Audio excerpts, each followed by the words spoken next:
Good morning and welcome to the last live session for part 2.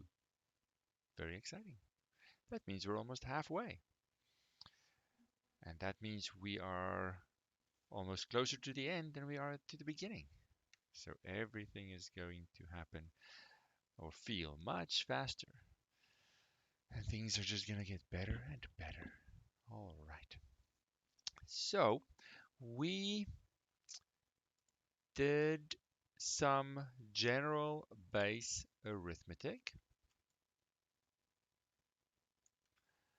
and I believe we did in exercise 7.9 A and B. So we'll continue with C, and then we'll do multiplication, and that will be that. We didn't have, we couldn't fit everything in one session.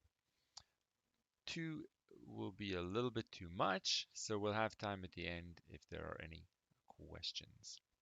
So we are looking at C.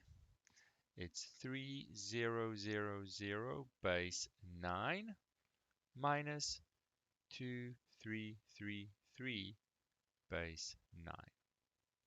So I am going to line it up, giving myself enough space to show the borrowing and the method happening. Line everything up nicely, and then I am ready. So now I start with the ones column. 0 take away 3, it's not going to work. I need to go borrow. There's nothing to borrow. I need to go borrow from the next column. There's nothing to borrow there. So I need to keep looking until I can borrow something. There's a 3. I will borrow it. I'll borrow 1, changing that to a 2. How much have I borrowed? I have borrowed 9 things. How you want to represent those things is up to you. Technically, it's 10 base 9, but I find that confuses people, so I just make 9 marks. Doesn't matter. Color might help, but I've committed to the black here.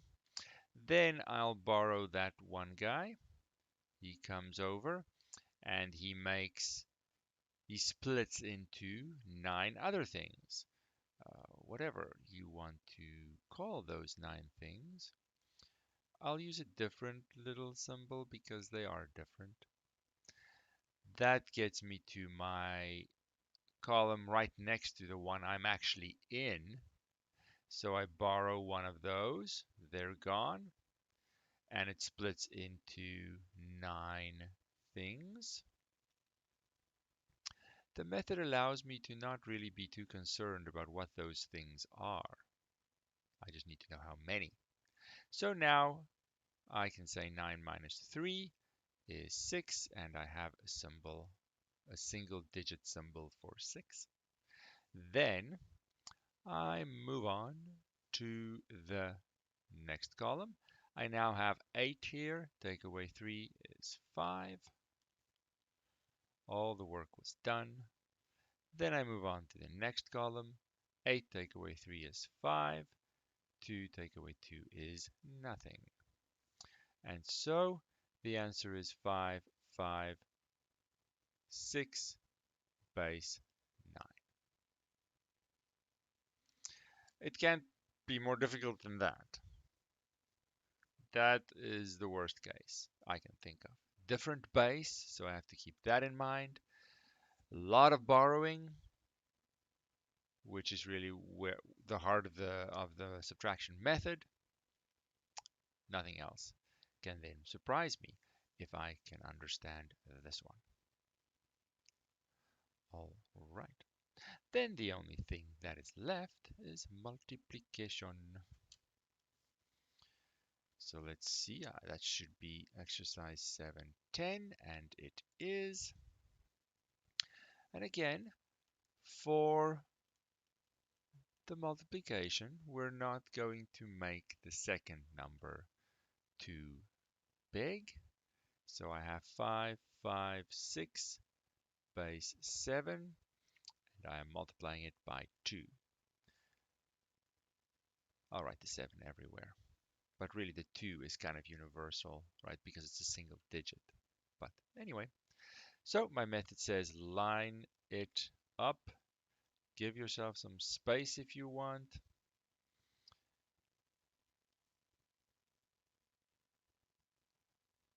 And then we are ready to go. Now I'm again going to use the long version of the multiplication. Instead of doing some things in my head, I am going to write out everything. So 2 times 6 is 12.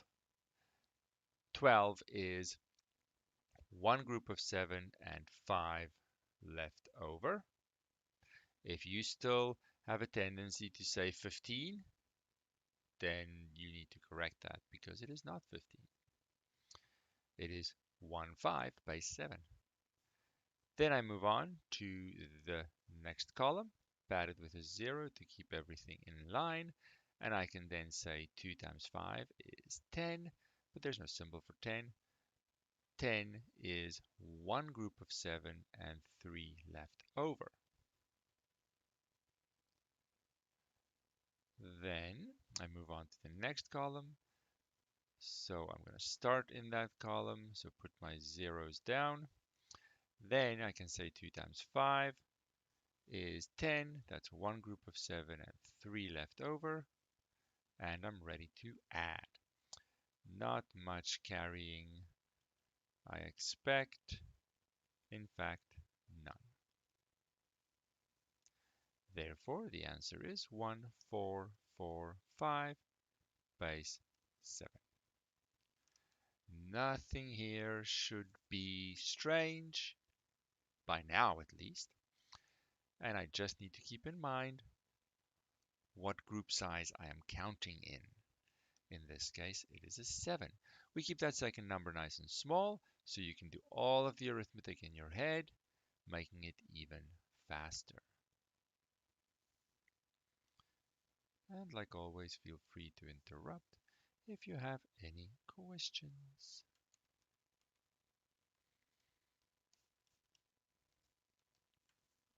Then we move on to the next one, only 2 left. 8, 8, 6, 1, base 9 times 3 base 9. We're going to go as high as 9. Yes, you can technically use any base, 11, 12, and so on, but then we run out of familiar digits and we have to make new symbols for the 10, which is now a single symbol, 11 single symbol, and that creates a little bit confusion for people. We don't need to do that. So 8, 8, 6, 1, base 9 times 3. All right. So I go 3 times 1 is 3. Easy. Oops. Now I'm going to my column with that 6 in. So I'm going to start in the second column, pad it with a 9 to keep everything in line, and let the method isolate this as if it's a 6, but it's really 6 groups of 9. And I can relax that and say 3 times 6 is 18. That is 2 groups of 9 with nothing left. Then I move on to the third column. So I put my zeros in so that I can say 3 times 8 and not 3 times 8 groups of 9 squared. 3 times 8 is 24. 24 is 2 groups of 9 and 6 left over. Then I move on to my next column,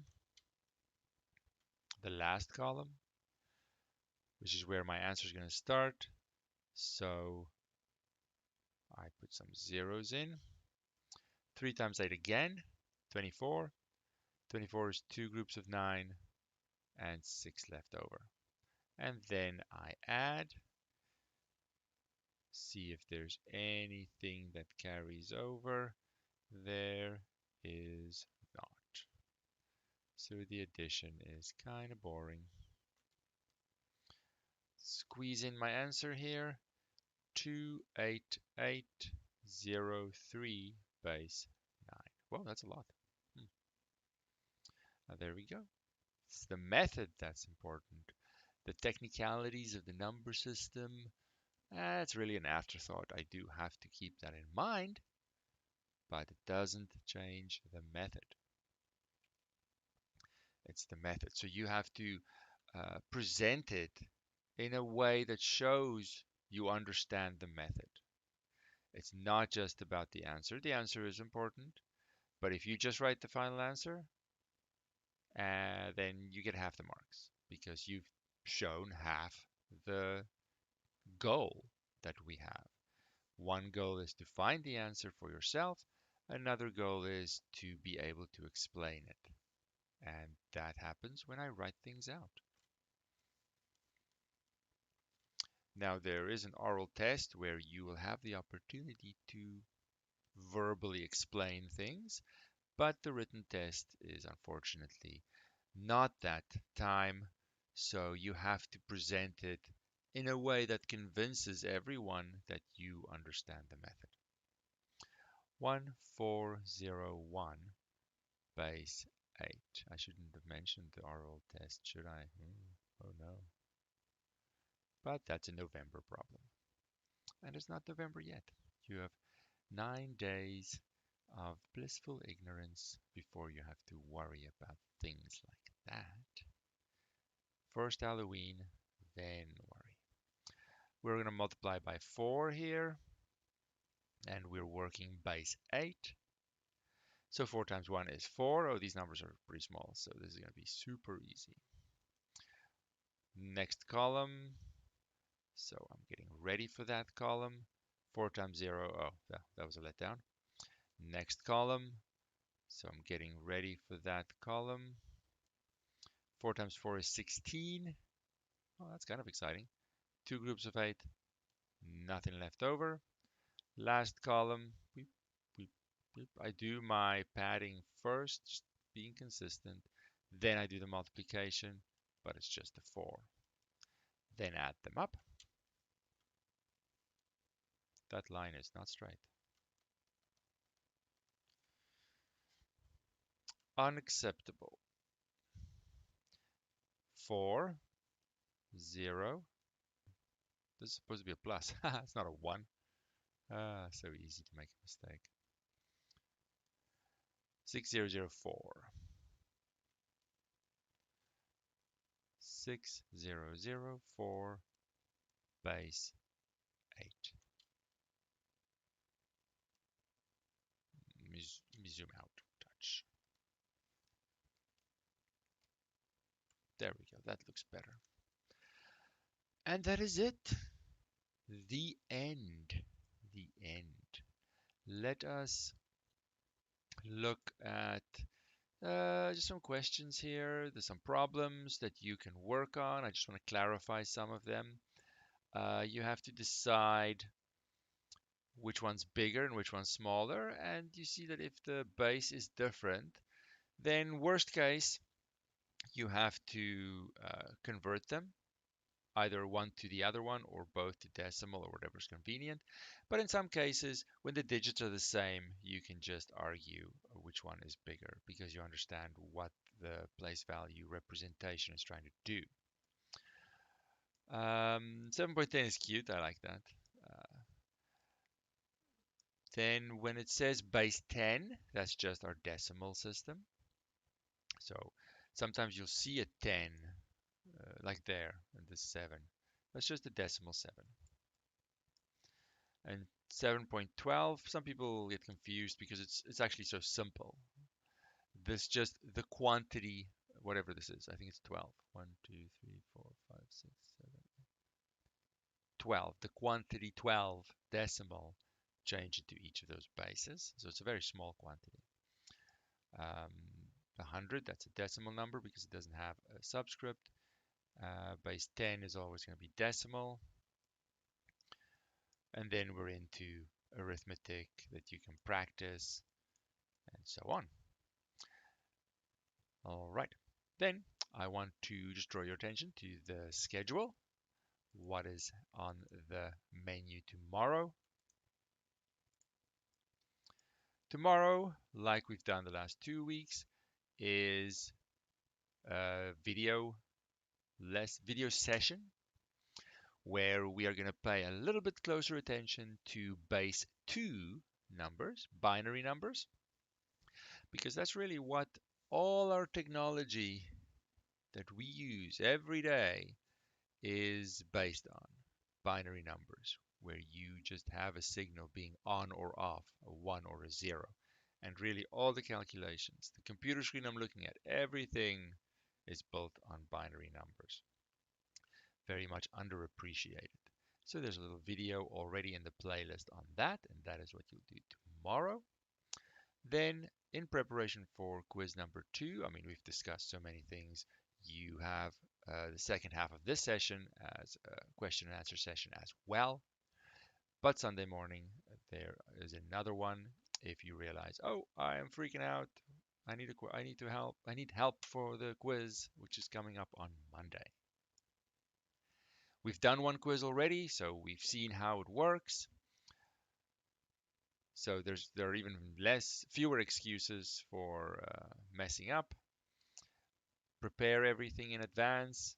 Make sure your scanning works. Make sure you send yourself the email and not just magically hope it'll get to me because the app can never make a mistake. Always have backups in place. We've done this once now already, so it should be smooth sailing. That is it for me for part number 2. Are there any questions? Well, regardless if there are any questions or not, I will hang out for the second part, which is an open Q&A session, which means if you have some cues, bring them. Otherwise, there is nothing more that I am going to say. If you don't have any questions, I will see you maybe Sunday morning or maybe only Tuesday because Monday doesn't have a session, right? I just post the quiz and you go about your business. Until then.